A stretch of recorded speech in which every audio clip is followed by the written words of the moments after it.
Assalamualaikum warahmatullahi wabarakatuh. Apa kabar untuk seluruh pemirsa video saya dari Sabang sampai Merauke? Semoga selalu diberi keberkahan, rahmat, dimudahkan segala urusannya, dimudahkan rizkinya, diberi kesehatan, serta diberi hidayah oleh Allah Subhanahu wa Ta'ala untuk orang-orang yang belum mendapatkannya.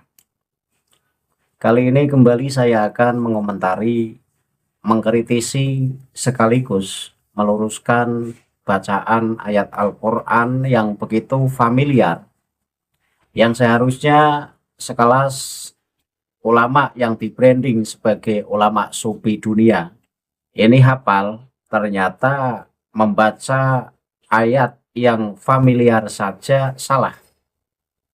Menambahi ayat ini merupakan kesalahan yang fatal. Menambahi satu huruf saja tidak bisa dibenarkan, apalagi sampai menambahi dua kalimat. Nah, dalam kali ini ceramah Bapak Lutfi bin Yahya, orang yang di-branding sebagai ulama sufi dunia asal Pekalongan, ini membaca surat Al-Baqarah ayat 34, tetapi lagi-lagi bacaannya salah dan menambahi dua kalimat, yaitu menambahi kalimat Robbuka. Robun itu satu kalimat, kemudian K itu satu kalimat, berarti menambahi dua kalimat. Jangankan menambahi dua kalimat, satu huruf saja, atau merubah i'rabnya, tanpa ada satupun ulama yang membolehkan, ini tidak diperbolehkan. Kenapa? Ya karena ayat Al-Quran itu biarkan apa adanya, sebagai bentuk kalam suci dari Allah Subhanahu wa Ta'ala. Nah, Pak Lutfi dalam membaca surat Al-Baqarah ayat 34 ini sudah sangat lama. Video ini diupload oleh channel yang menguploadnya, yaitu 11 tahun yang lalu. Dan ini ceramah di wilayah Pekalongan sendiri. Nah, untuk penonton yang penasaran seperti apa cuplikan ceramah dari Pak Lutfi bin Yahya, maka videonya akan saya tampilkan. Silahkan penonton bisa simak video yang akan tayang berikut ini. Pujian kita itu bisa membekas kalau diterima oleh Allah Subhanahu Ta'ala. Allah Ta'ala akan memberikan buahnya.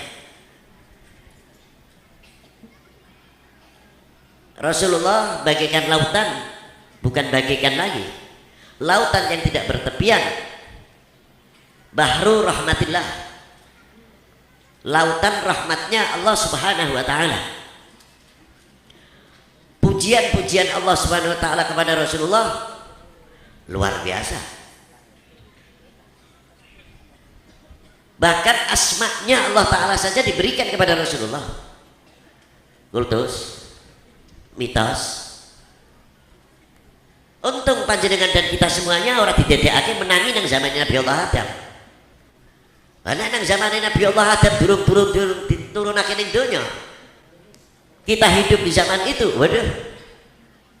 Ora apa disirik-sirikake bejo. Lah priye? Lah kon sujud karo manusa. Wa idh qulna rabbuka lil malaikati isjudu li adama fasajadu. Sapa sing fasajadu nggone jamak? Wa idh qulna rabbuka lil malaikati isjudu li adama fasajadu. Sapa sing fasajadu nggone jamak? Malaikat. Illa iblis aba wastakbara kana minal kafirin.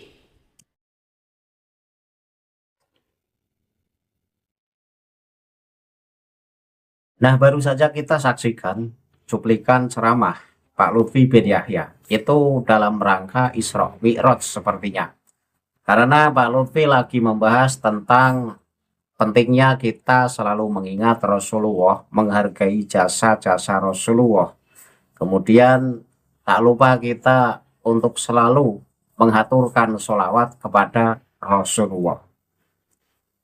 Dan kita menghormati, memuliakan Rasulullah ini bukan tindakan musyrik. Itu yang dibahas Pak Lutfi bin Yahya. Karena ada sebagian golongan yang mengatakan bahwa menghormati sosok Muhammad Shallallahu Alaihi Wasallam dengan cara berlebihan ini merupakan pengkultusan individu. Nah, Habib Lutfi bin Yahya ini menolak dengan satu dalil ayat Al-Quran bahwa Allah pun memerintahkan malaikat untuk bersujud kepada Nabi Adam. Nah, kejadian ini terdokumentasi di dalam surat Al-Baqarah ayat 34 yang berbunyi wa id qulna lil malaikati isjudu li adama fasajadu illa iblis aba wastakbar wa kana minal kafirin, yang artinya, dan ingatlah ketika kami berfirman kepada para malaikat, sujudlah kamu kepada Adam, maka mereka pun sujud kecuali iblis. Ia menolak dan menyombongkan diri dan ia termasuk golongan yang kafir. Nah, Pak Lutfi dalam membaca surat Al-Baqarah ayat 34 ini salah. Pak Lutfi membaca wa id qulna rabbuka, padahal ayatnya adalah wa id qulna lil malaikati isjudu. Tidak ada tambahan rabbuka. Lah Pak Lutfi menambahi wa id qulna rabbuka lil malaikati isjudu. Lah itu kesalahannya fatal. Menambahi lafat robun itu satu kalimat, kemudian ka dhamir mukhatab itu juga satu kalimat. Maka tidak ada satupun ulama yang membenarkan. Sampai kemudian ada orang yang berani menambahi huruf Al-Quran, mengurangi. Ini tetap tidak diperbolehkan. Biarkan Al-Quran apa adanya sebagai bentuk kalam suci dari Allah Subhanahu wa Ta'ala. Dan saya meluruskan ini bukan berarti saya benci dengan sosok Lutfi bin Yahya, tidak. Karena alasannya adalah bahwa kita harus menjaga kesucian ayat Al-Quran. Siapapun yang salah bacaannya, maka harus kita luruskan. Terlebih video Pak Lutfi bin Yahya itu sudah menyebar luas dan sudah banyak ditonton oleh publik. Kenapa? Ya karena diupload oleh salah satu channel YouTube. Maka ketika tidak diluruskan, kemudian videonya terus-terusan masih ditonton oleh banyak orang, maka orang awam ini akan tersesat. Ya berbeda dengan orang yang sudah memiliki pengetahuan yang cukup. Ketika melihat video Pak Lutfi bin Yahya tadi, janggal Pak Lutfi membaca surat Al-Baqarah ayat 34, ini justru, oh itu Pak Lutfi yang salah bacanya. Karena apa? Ya karena sudah memiliki pengetahuan yang cukup. Ya berbeda untuk orang yang tidak memiliki pengetahuan yang cukup, maka akan manggut-manggut saja. Menganggap bahwa ayat yang dibaca oleh Pak Lutfi bin Yahya itu merupakan ayat Al-Quran yang benar, padahal itu ayat Al-Quran karangan Pak Lutfi bin Yahya. Kenapa saya sebut karangan? Ya karena ayat yang benar itu berbunyi wa id qulna lil malaikati isjudu li adama fasajadu illa iblis. Pak Lutfi membaca wa id qulna rabbuka lil malaikati isjudu li adama fasajadu illa iblis. Jadi lafaz rabbuka itu tambahan Pak Lutfi bin Yahya. Karena Al-Quran khususnya ayat 34 surat Al-Baqarah ini tidak ada lafaz rabbuka. Itu loh. Nah untuk muhibin nanti akan bilang kamu itu sukanya mencari kesalahan-kesalahan orang lain. Tidak. Saya tidak mencari kesalahan-kesalahan orang lain. Kebetulan saya membuka YouTube, melihat ceramah Pak Lutfi bin Yahya dan saya dengar janggal ayat yang dibaca dan ternyata memang yang dibaca Pak Lutfi bin Yahya itu salah. Maka sebagai kewajiban orang yang mengetahui ya harus meluruskan. Maka saya luruskan. Nanti ada yang ngeles lagi. Manusia itu tempatnya salah dan lupa. Jangan suka mengorek-ngorek kesalahan orang lain. Oke. Saya sepakat pernyataan bahwa manusia itu tempatnya salah dan lupa. Siapapun bisa salah. Tak terkecuali orang yang di-branding sebagai ulama sufi dunia. Tetapi ketika tidak satu kali, dua kali, bahkan sudah sangat sering kali saya mengupload ceramah Pak Lutfi bin Yahya yang pada saat membaca ayat Al-Quran itu salah, maka branding ulama dunia ini saya sangat meragukan.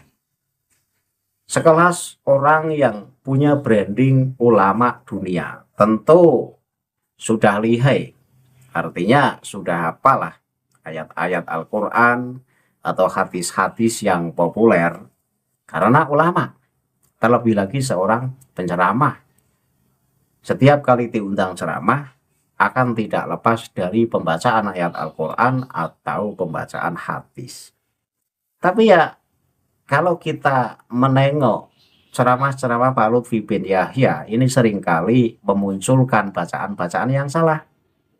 Tidak hadis, tidak Al-Quran. Kita masih ingat Pak Lutfi memaknai laqad ja'akum rasulun min anfusikum dan seterusnya, itu juga salah. Bahkan Pak Lutfi membuat ayat baru yang dalam Al-Quran tidak ada satupun ayat yang seperti dibaca Pak Lutfi bin Yahya, tidak ada. Kemudian Pak Lutfi membaca hadis man ra'aitul mungkaro, iya kan?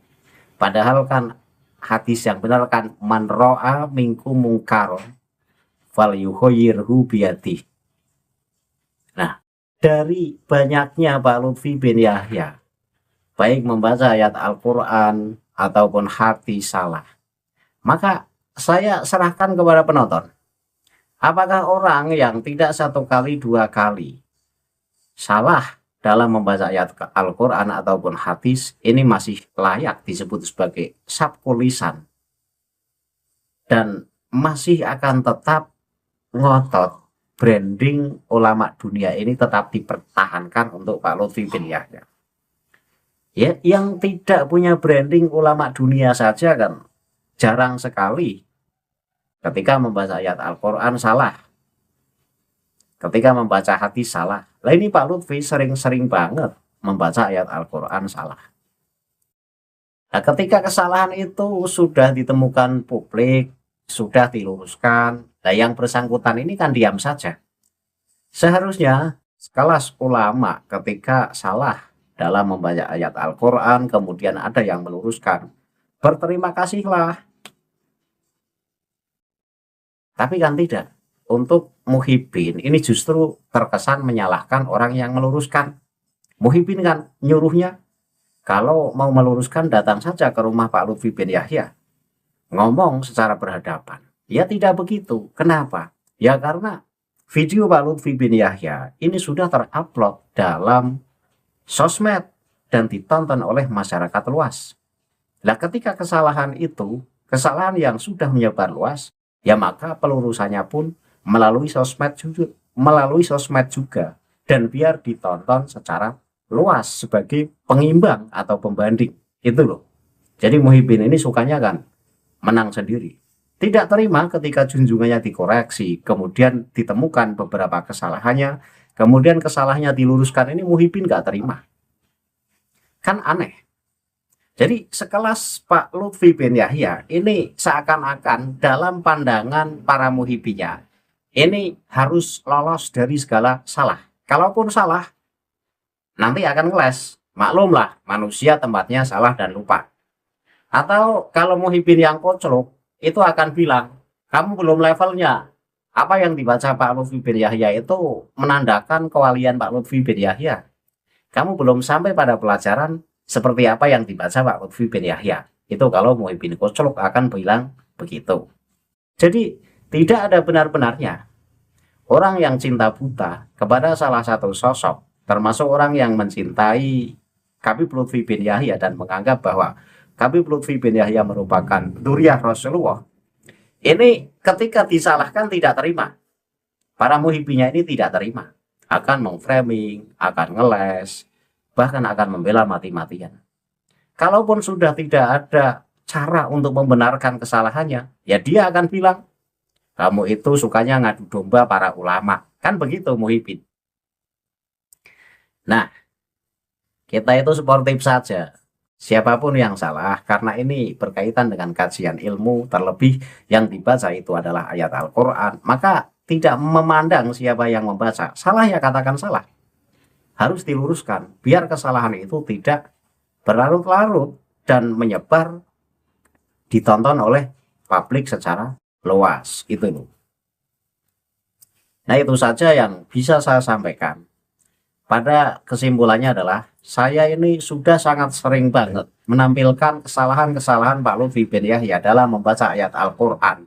Dan kali ini kembali saya tampilkan kesalahan Pak Lutfi bin Yahya yang merupakan kesalahan fatal menurut saya, yaitu membaca surat Al-Baqarah ayat 34, menambahi 2 kalimat Robbuka. Ayat yang sebenarnya adalah wa'id kulna lil malaikati isjudu li adama fasajadu illa iblis aba wastakbar wa kana minal kafirin.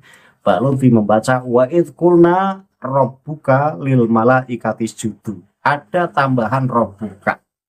Kalau Muhyiddin tidak terima, silahkan dibela. Dasar apa yang membuat Anda harus membelanya? Sementara tidak ada satupun yang berani membenarkan siapapun orang yang merubah ayat Al-Quran, baik menambahi atau menguranginya. Jika masih ada yang mencoba membela, ya berarti memang cintanya sudah buta. Jadi kotoran ayam saja dianggap coklat, kan begitu. Kalau sudah cinta buta, kotoran ayam dianggap sebagai coklat. Tidak boleh disebut sebagai hal yang menjijikkan. Harus selalu dianggap sebagai hal yang baik. Itu kalau cinta buta. Dan ini menjadi renungan bersama. Dalam membranding seseorang sebagai ulama, itu harus benar-benar menguasai ilmu. Jangan orang yang tidak menguasai ilmu kemudian di-branding sebagai ulama. Maka akan banyak menyesatkan.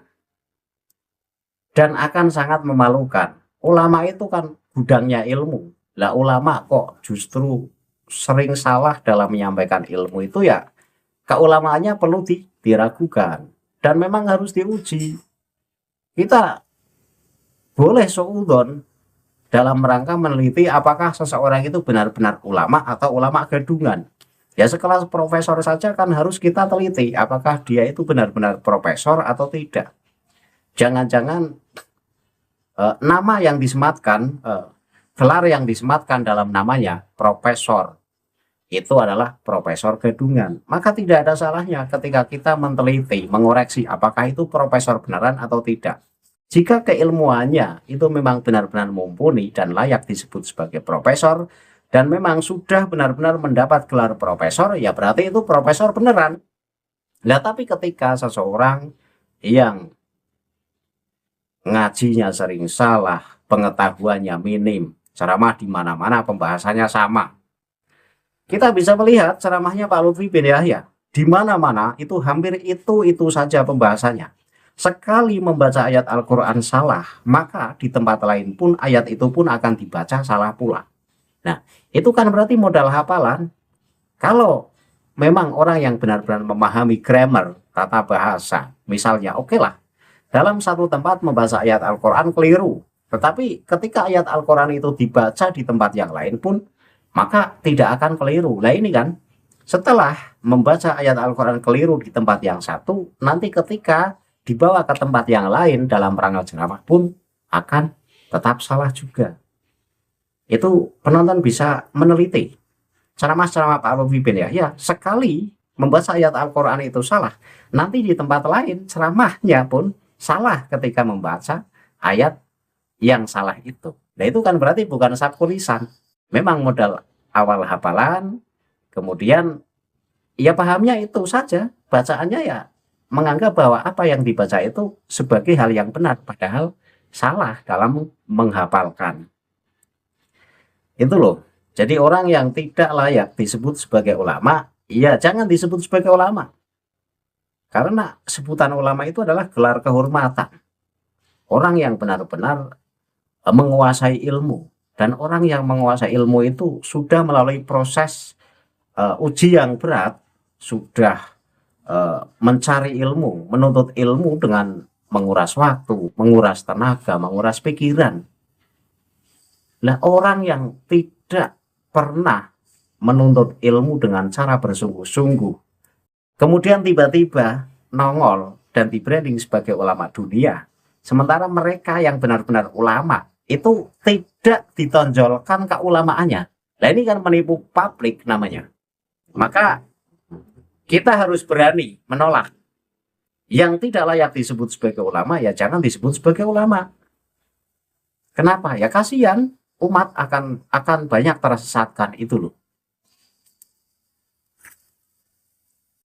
Itu saja yang bisa saya sampaikan. Akhirul kalam, billahi taufiq wal hidayah. Wassalamualaikum warahmatullahi wabarakatuh. Salam waras untuk seluruh muslim di Indonesia.